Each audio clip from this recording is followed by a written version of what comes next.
very well. Their parents sometimes speak English, broken English. The point is, the idea was to bring up a United States that spoke English. Second language is fine. I'm saying spoke English. That is not today. That's right. Now, what I want to know, I want your insight into something like CNN and these debates that have been going on. I can't figure out why the questions aren't designed to get down to the nitty-gritty of what these people think. Well, you know what, partner?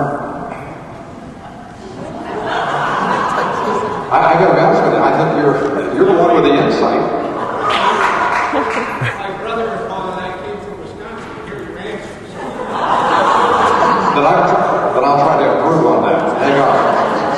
Well, let me give you a couple of responses. One, let's all, there's a lot of emotion and passion around this. And by the way, I'm not one of those people who wants to see you withdraw passion or emotion. You ought to care about this country. You ought to care about it to your bone. And when somebody tells you you're being too passionate about America, you tell them to go to hell. Because this is our country. It is a country that is welcoming to more than 2 million legal immigrants a year. Yeah.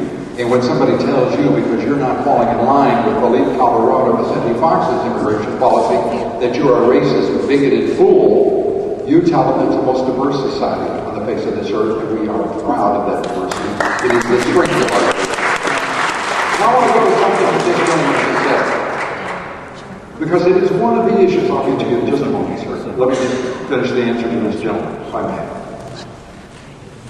Think about why there is an issue on the language in this country, and why your Senate and your Congress and your President wouldn't immediately establish English as the official language of the United States of America.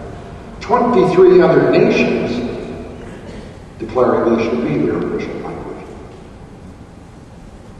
And why is it an issue? Is it an issue because LULAC, La Raza, MALDEF, or any of these other socio-ethnocentric activist groups demanded it? No, sir. Is it because those people who have entered this country illegally have demanded it? Not originally. It is because corporate America has said, press 1 for Spanish. It is because corporate America has put up signs in Spanish and is using multi-language labeling. We should not confuse reality here. The reality is corporate America is dominating our politics and our society and attempting to dominate our culture.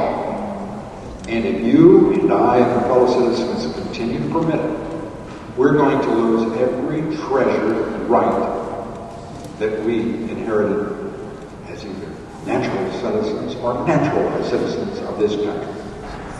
And we've got a responsibility to stop that. Yes, sir. Well, I've told this gentleman I would. Shift gears slightly a little bit here. Just don't jam the transmission. You did not have the corporate America is trying to turn on one side of the whole world. I think no one is more evident than retail. How can we get where in World War II, 80% of retail was family owned, 80% is corporate owned, first. And second, I know that Jimmy Carter kind of got trouble for using this term for his president, but I wonder if you think there's some kind of national malaise at the end of the day where BC scientists said that the ignorant mentality is you can't find the laws by logic. And I'm wondering if you think the outrage backlash against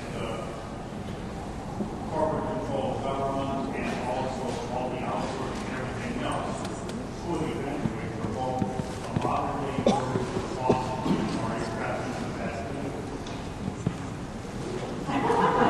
Well, I think we've skipped a couple of steps historically.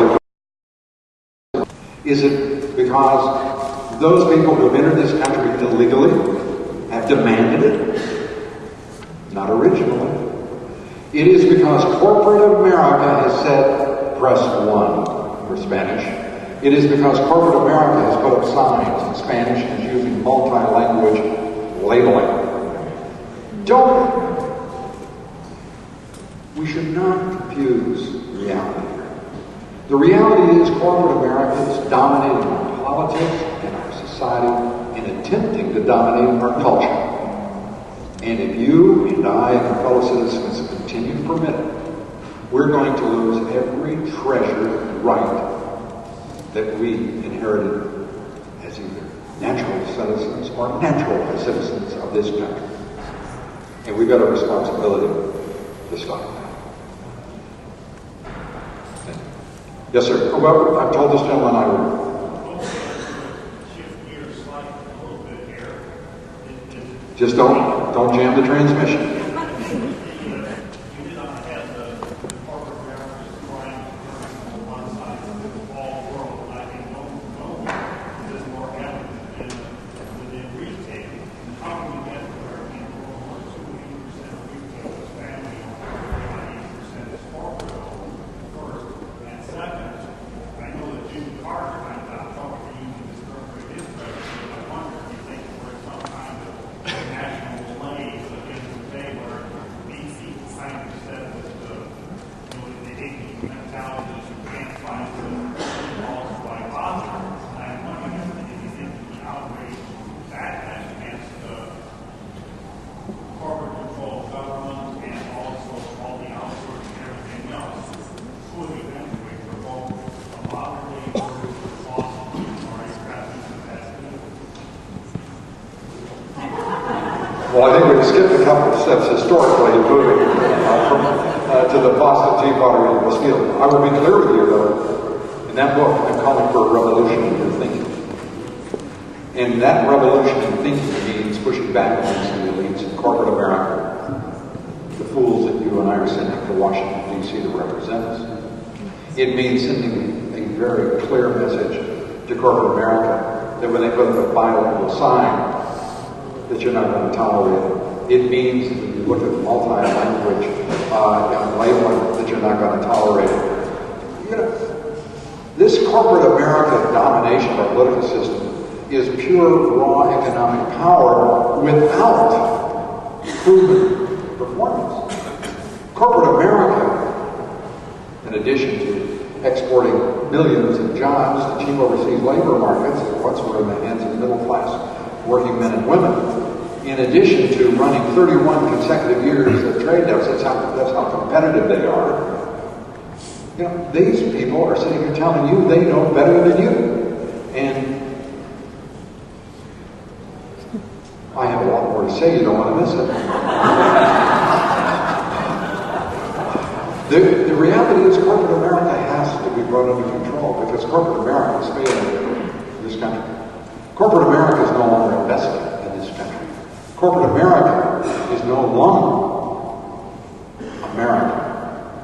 It is multinational. It doesn't recognize that these $12 trillion units of this economy, the $12 trillion units of this economy, that's you and me who make up this GDP. We're not just units of labor. We're not just savers. We're not just taxpayers. We're not just consumers. We're citizens. And we have to demand that we be recognized as such first and foremost, first by one another and by every elected official, and sure as hell every corporation in this country. When's the last time you heard a CEO talk about corporate citizenship? When's the last time you heard a CEO talk about his responsibilities or her responsibilities to their community? Think about it. When is the last time you heard a CEO talk about life in America?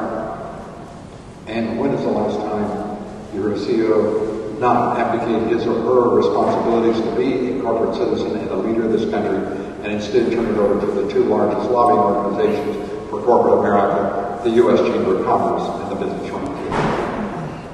Yes, sir.